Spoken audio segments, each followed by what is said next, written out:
Hello. This is part three of.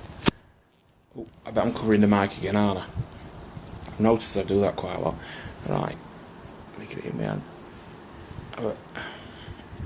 So this is part three of my coping with grief and loneliness.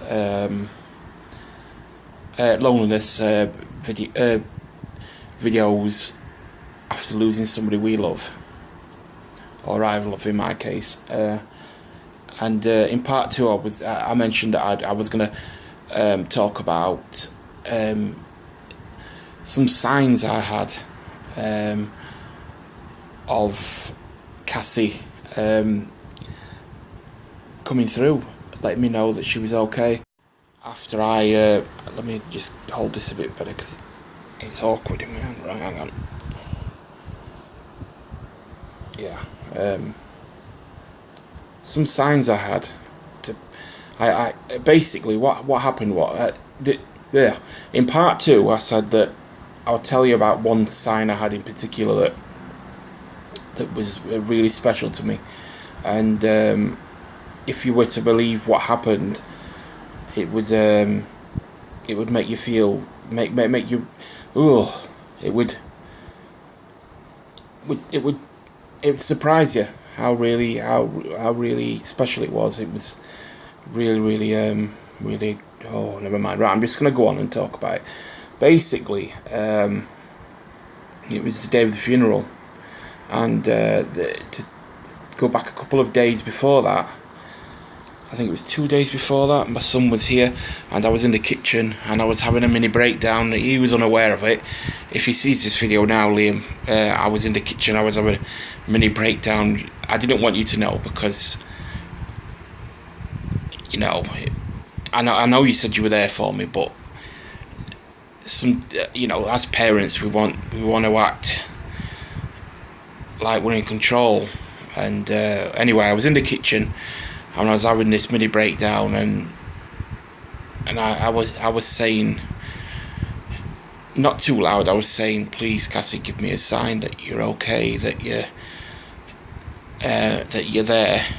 And I was also aware that the sign may not happen there and then, that it would come later, but I was wanting it to come then. Anyway, nothing happened. I had no sign. But I calmed down, got on with my day. 2 days later,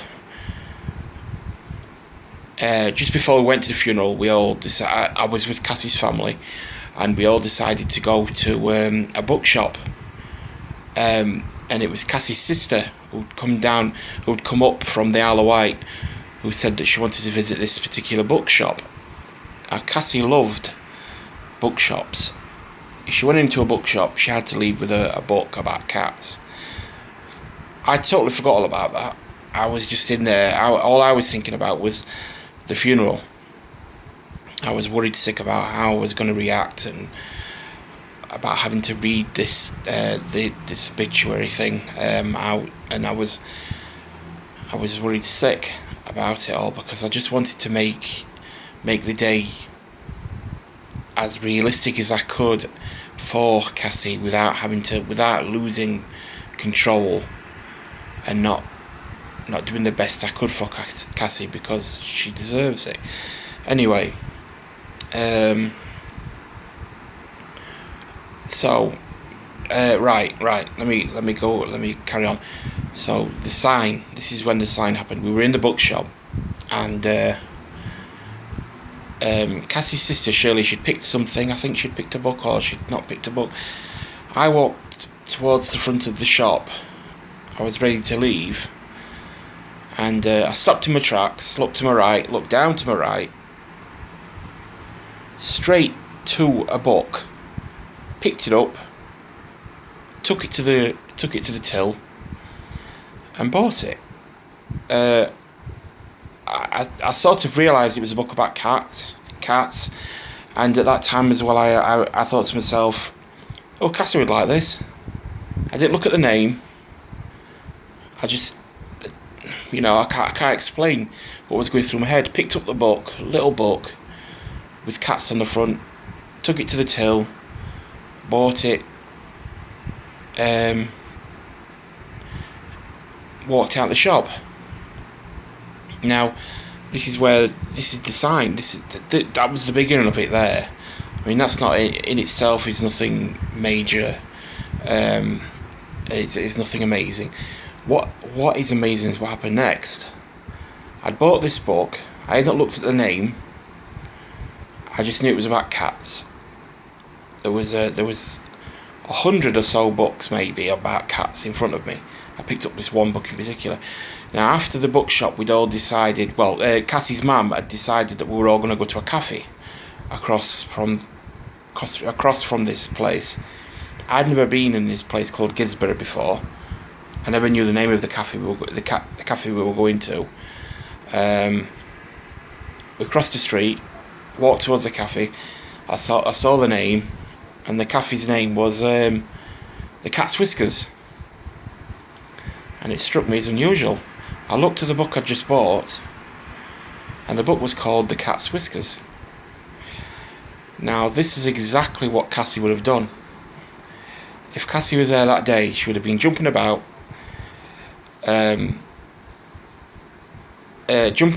making noises and whatnot in the shop, because that's what she was like.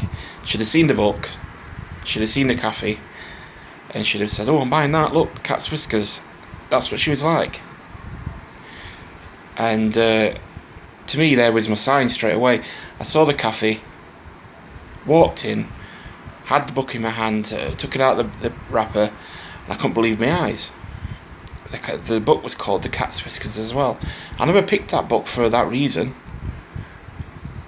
and I'm not even entirely sure why I picked the book up. As I walked towards the till, my mind was saying, "Oh, this will be nice for Cassie." That's all I remember thinking. But I didn't intentionally stop to pick that book up. So in the cafe, I showed the one of the waitresses about the book. I was stunned. I was blown away, and I showed everybody else who we were with. I showed Cassie's sister and Angie, Cassie's mum, and my son. And it was like, oh, okay. But I don't think anybody realised what happened. There was my sign that I'd asked for the 2 days before. That was my sign. Cassie was telling me that she was there, that she'd prompted me to buy the book. And to let me know that she'd prompted me, she made sure I picked up a book that was also called the name of the cafe that I never even knew existed. Now, of course, you can say, yeah, that things like that happen, and it's called coincidence. Of course you can. But I'd rather not think that. I want to think that was that was Cassie there, because that's exactly what she would have done. That's just one of the signs. One of the signs that happened. Another one was on the night that she passed. The most awful experience in my life that night. Anything else that happens in my life from now on is never going to be a patch on that night. Obviously. That night, is the worst night of my life. But when I came home, I sat in the bedroom, stunned. I was in shock for about a week, and it's just a blur. But I remember sitting in the bedroom that night and just looking at the computer screen, and typed in something to do with grief. I just wanted to see if there was. I don't know what I was doing, but I got through the night. I coped. But that night, I sat up and fell asleep, sitting up, bolt upright, because I was exhausted. Otherwise, I wouldn't have fell asleep, because my mind was not my own that night. But this is the only night this has happened. I remember a flash. There's a flash memory, not a flash of light. There's a flash memory that night of I remember Cassie sitting next to me on the left, and I remember she was wearing her Bradford City cap, and she was wearing some sort of gloves. She was wearing a fleece and a scarf, and I thought she looked gorgeous when she was dressed like that in her football gear. And I remember it was just like a split second memory of this dream. The dream was obviously longer, but she reached across from the left to the right with her right hand and grabbed my right hand. And I remember the feeling. She grabbed my right hand like she would have done in real life. I don't know why it was my right hand. Maybe it was because I sat on her left in the living room. She grabbed my right hand.